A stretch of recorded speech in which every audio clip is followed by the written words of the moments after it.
At papunta na po tayo guys sa Wonderland ng Lanao del Sur. Wow!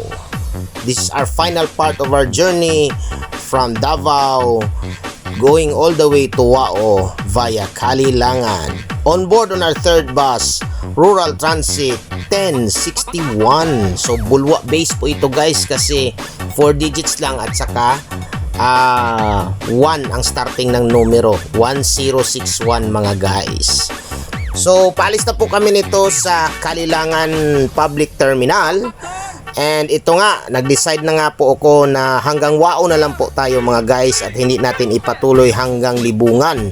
Kasi nga, according to the driver of this bus, mga alas 5 yung estimate na dating namin sa bayan ng Libungan mga guys. So ayun, ito po yung dati yatang Ceres Tours or Gold Star ng Batangas. And then nailipat siya sa Cebu, if not mistaken, din nalipat na naman siya dito sa Rural Transit sa bandang Mindanao mga guys. So ayan, dumaan na po kami sa Barangay Pamotolon as per Google Map. So yan na po yung last barangay ng Kalilangan, Bukidnon mga guys. At kung makikita natin itong checkpoint na ito guys, ito ay hudyat na pinaka-boundary na po tayo between Bukidnon and Lanao del Sur. As na state ko po doon sa last vlog natin guys, yung part 4 ika nga. So ayan, walang paligoy-ligoy pa, dumaan na po tayo sa boundary na ito which is Kalilangan Wao boundary. So assalamualaikum sa ating mga kapatid nating mga Muslim. I welcome you all to the municipality of Wao in Lanao del Sur. Again, this is my second time around mga guys. So, fortunate po ako, nakabalik po ako nito after, I guess, 4 years, ika nga, or 5. Ito nga pala ang Barangay Kilikili, guys, sa Wao, Lanao del Sur. That is the junction going to Amay, Manabilang. And then, going all the way to Marawi, mga guys. So, siguro, kung natuloy yung Husky, guys, na Cotabato to Marawi via Wao, yan yata siguro yung daanan nila na junction. And we don't know guys, hindi natin alam yung daan doon from crossing Kilikili going all the way to Marawi. So hindi ko po alam yung road condition doon, baka makailangan pang i-repair, you know. And then kasi alam mo naman, modernization program po tayo. So we expect na maganda yung bus, then yung bus din nag-i-expect talaga na magandang kalsada. So hopefully no, BioCrest Multipurpose Cooperative, shout out po sa inyo. Sana matuloy po yung ruta na yan. Nag-road test na po kayo way back, I think in 2023. Last year yata, if not mistaken, or 2022. Nung nandun yung double deck na bus. So ayan, kung makikita nyo guys, ang ganda ng scenery natin, oh. Pinyahan, tapos may tubuhan. So, nagtataka kayo, Lanao del Sur. Tapos ang ganda pala ng agricultural na na mga areas. Ito guys, isa yan sa magandang modelo na kung patuloy yung peace and development sa isang lugar, hindi natin kailangan yung mga conflict na yan. Talagang uusbong yung lugar kahit agricultural pa yan siya guys. Lalo na pag yung mga tinatanim natin, mga export na mga produkto like bananas, pineapples, magkikreate talaga ng trabaho. And then kung may cooperative tapos mag-growership sila, mas maganda. Kaya maraming mga lugar guys ang umuusbong dahil sa sa mga ganyan na mga investors. Dumaan na po pala tayo sa I think Buntongan, sa parte pa rin ng Wao in Lanao del Sur. So shout out sa mga taga Buntongan. I don't know if barangay siya guys or sitio. So hindi ko na lang binanggit. And then nag-rely po talaga ako 100% sa Google Map kasi siyempre kahit nagvo-vlog ako guys, hindi ko talaga memorize yung mga bawat lugar na ito. Baka magkamali po ako ika nga, di ba? So ito guys, kung gaano karami yung bus ng Davao to Cotabato under Mindanao Star, ito naman ang kabaliktaran sa rural transit. Kasi nga, under development pa kasi siya na ruta. And then, I don't know ha, siyempre ang mga kapatid nating Muslim sa Cotabato, they prefer naman na magsasakyan sila going all the way to Cagayan de Oro or going to Marawi. So pagdating sa bus, lalo na itong nasakyan ko na rural transit, ilan lang naman kami mga guys na pasahero, and then marami na rin bumababa all the way.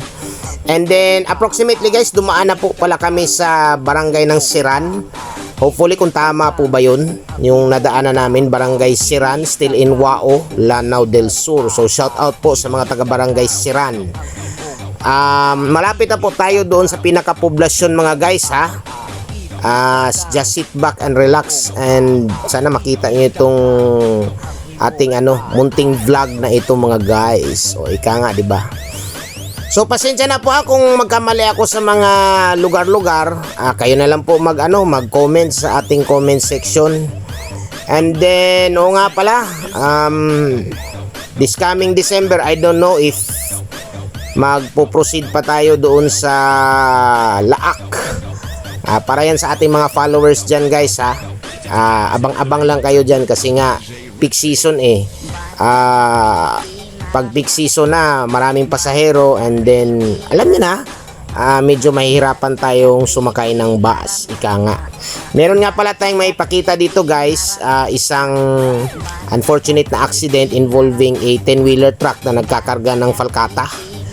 Na loose brake yata siya, and then imbis na paliko siya on the left, dumiretso siya, and hopefully siguro sana buhay yung driver at pahinante. Ayan guys, on your left, talagang medyo gorish yung dating kasi yung mga kahoy dumiretso doon sa cowl ng truck o yung ulo ng truck. So mabigat yun kasi itong dinadaanan natin guys, kung pabalik ka ng Kalilangan, palusong po siya. So sa ating mga drivers dyan, mapamaliit o malaking sasakyan, always check your brakes. Kasi pag hindi kumagat yan, naku, delikado po yan mga guys. Kaya importante, blow bags talaga. At saka also rely on prayers para mag-guide po tayo ng ating Panginoon sa ating pagmamaneho. Mapa di pasahero man tayo or pangarga yung dala natin mga guys. Shout out ko nga pala sa driver and conductor nitong Rural Transit 1061. Salamat po sa accommodation mga guys. And dumaan na po tayo sa Dole Philippines Wao Packing Plant. O di ba may Dole sa Lanao del Sur, saan ka pa niyan? Yan ang example na sinasabi ko guys na nagki-create ng jobs. Okay, so shout out yan sa taga Dole Packing Plant in Wao, Lanao del Sur. Ingat po palagi sa mga ginagawa natin dyan at lalong-lalo na sa ating mga biyahe. So, yun, I think if not mistaken, ang bayad ko nito is around 55 pesos. Short trip lang. Ika nga mga guys. And then, matagal-tagal na rin ako hindi nakasakay ng rural transit na Bulwa base. That was way back in 2016. Matagal-tagal na po yun, hindi pa nauuso yung vlog, tsaka konti pa yung memory ng ating mga smartphones. So ayan na po, parami na yung mga bahay. Ibig sabihin malapit na po tayo sa pinakapoblasyon ng Wao, Lanao del Sur. Ang ganda ng slogan nitong guys, Wao. Ang slogan ng lugar nila guys is Wao Wonderland. O di ba? Wag niyo sabihin diyan sa mga taga Maynila guys, hindi yan wow. Ha? Hindi wow. Wao yan siya guys. W-A-O. Wao. So ayun, shout out po sa mga taga Wao, Lanao del Sur ha.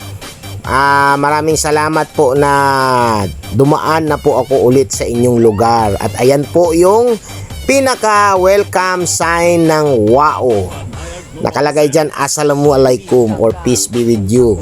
Sa, I think Arabic yata yun or Minuslim na salita. So ito po yung poblasyon Wao guys. Divided po siya sa dalawa. Doon sa kabila, yun yung going back to Kalilangan. Ito naman, going to Banisilan in North Cotabato.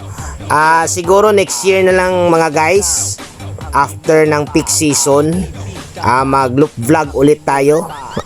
Davao to Cotabato, then Cotabato to Wao yata, or basta bahala na si Lord dyan, kasi isa yan sa mga nag-guide sa akin every time na nagta-travel vlog po ako mga guys.